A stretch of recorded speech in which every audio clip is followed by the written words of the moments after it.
Ravi de partir. Je me suis levé ce matin dans mon lit et là je mets les voiles pour aller à New York, donc c'est pas tous les jours. Je suis content d'être là.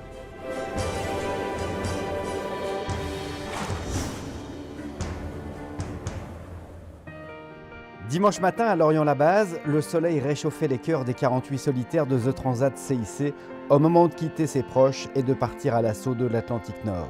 Beaucoup d'émotions aussi pour le départ, comme d'habitude. Il faut gérer tout ça, c'est pas simple, mais on y est, on est content, je suis content de partir. On s'y habitue pas vraiment en fait, hein. On se fait toujours cueillir le matin d'un départ.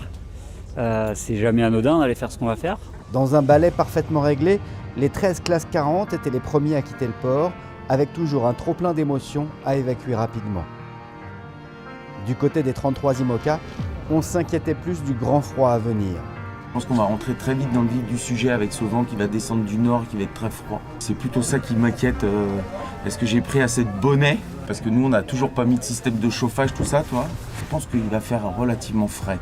Le routeur parlait d'hier de 5 degrés ressenti moins 10, donc il va falloir quand même être costaud. Vers 13h, ce sont deux marins de renom, les infatigables inventeurs Yves Parlier et Michel Desjoyaux, qui ouvrent le bal avec leurs embarcations prototypes propulsées par un kite ou par une voile gonflable, des solutions inventées par la course au large et qui seront peut-être un jour adaptées au transport de commerce pour le décarboner. Pendant ce temps-là, la flotte s'est rangée entre l'île de Groix et Lorient et s'élance poussée par un flux léger du sud-ouest de 12 à 15 nœuds. Bon départ. Sans surprise, dans les deux pelotons, les favoris sont rapidement aux avant-postes. Jérémy Bayou, Charlie Dalin et Johan Richaum en IMOCA allongent la foulée.